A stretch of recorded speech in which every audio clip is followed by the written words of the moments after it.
Axia, speaking of Wending's jinxing, he was very famous since he was a child.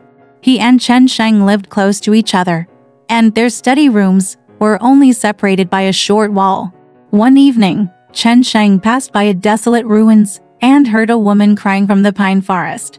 When I got closer, I saw a belt hanging from the horizontal branch of the tree, and a woman seemed to be hanging. Chen Sheng asked her what was wrong, and the woman wiped her tears and said to Chen Sheng, "My mother went away from home and entrusted me to the care of a brother with a foreign surname. I didn't expect that he was ambitious and had ill intentions towards me. It's better for me to be alone like this." Dead. After saying that, he started crying again. Chen Sheng hurriedly took off her belt and advised her to get married.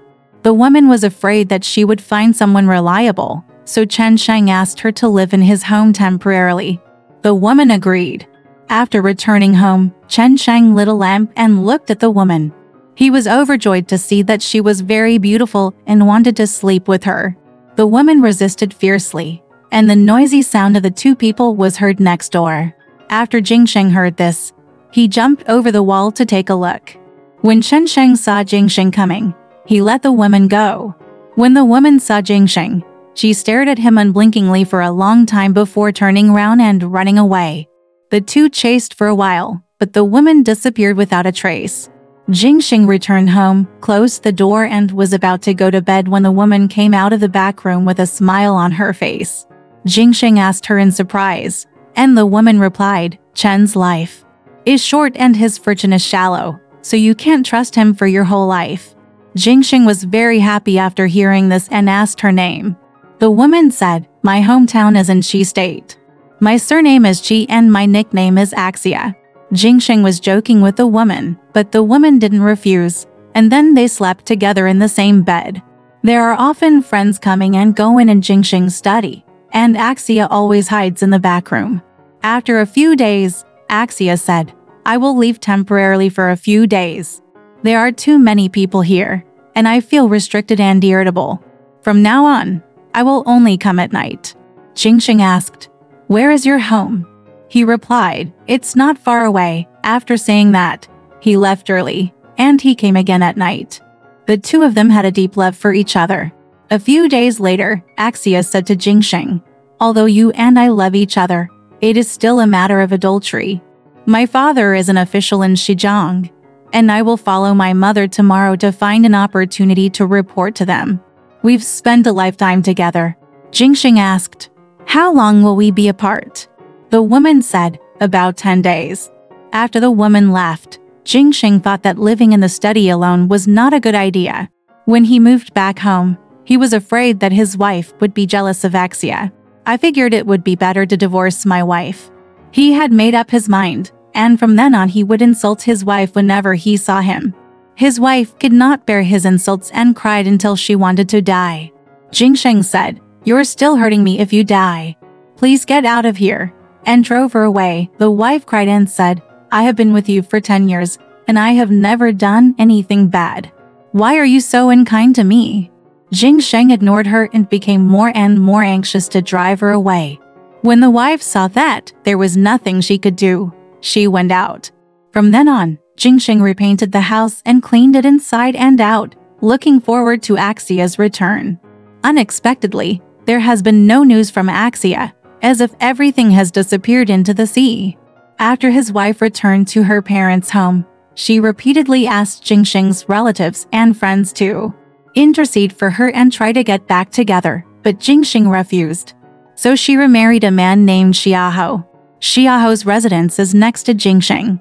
The two families have been feuding for generations due to territorial issues. When Jingsheng heard that his wife had married Xiahou, he became even more resentful. However, I still hope that Axia will come back soon so that I can masturbate. More than a year passed and there was still no sign of Axia. Once, it was the Poseidon's birthday celebration, and devotees gathered inside and outside the ancestral hall. Jingsheng also came to the meeting and saw a woman who looked like Axia from a distance. Jingsheng followed her, and the woman blended into the crowd. He followed her out of the door and continued to chase her, but she actually drifted away. Jingsheng couldn't catch up with the woman, so he returned home filled with hatred and annoyance.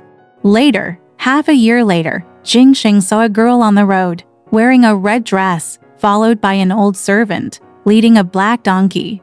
Jingxing saw that it was Axia. Because he was afraid of admitting his mistake, he first asked the servant, "Who is this lady?" The reply was, "She is the stepmother of Mr. Zheng of Nankun." Jingxing asked again, "How long have you been married?"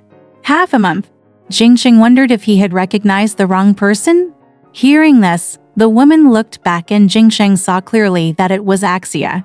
Knowing that she was married to someone else, he was filled with anger and shouted loudly, "Mother Jia, why have you forgotten the Old Testament?"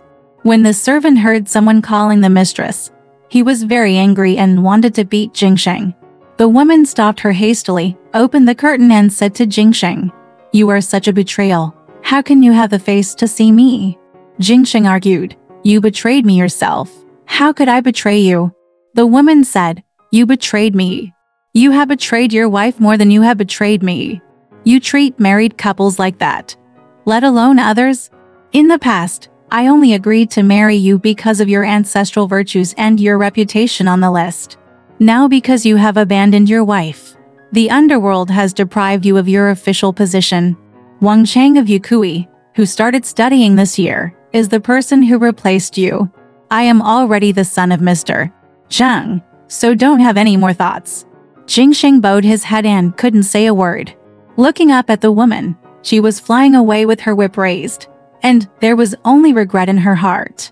This year the subject was open, Jingxing failed, and Yakui's name turned out to be Wang Zhang. Mr. Zheng also passed the exam.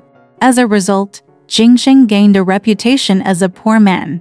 He still had no wife at the age of 40, and his family was in decline. He often begged for food from relatives and friends. Once by chance, I went to visit Mr. Zheng. Zheng warmly entertained him and stayed with him. Axia saw it and felt very pitiful. So she asked Mr. Zheng, "Could it be that the guest in the front hall is Jingxing Yun?" Mr. Zheng asked how they met her.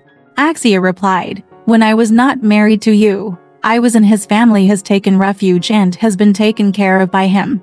Although his behavior is despicable, his virtue has not been broken, and he was your friend in the past, so you should help him." Mr. Zheng thinks it is right. He asked Jingxing to take off his rags, put on new ones, and kept him there for several days. One night, when Jingxing was about to go to bed, a maid came to him with more than 20 taels of silver as a gift. I heard Axia say outside the window, "This is my private money, a small reward for your kindness to me in the past. Take it back and find a good woman to accompany you. Fortunately, your ancestors have a lot of virtue and can protect it for future generations. You stop doing immoral things and shorten your lifespan." Jingxing expressed his gratitude. After Jingxing returned home, he took out 10 taels of silver and bought a maid from a squire's family. This woman looks ugly and fierce. Later, he gave birth to a son, who became a Genshi when he grew up. Zheng Gongzi became the minister of Libu. After his death, Axia came back to bury him. People opened the car door curtain and found that there was no one inside. Only then did they realize that Axia was not a human being. Well, people have no virtue if you like the new and dislike the old. You will end up with nothing, and God's retribution on people is to miserable. Alright, this story has come to an end. If you liked it, please give it a thumbs up. Thank you.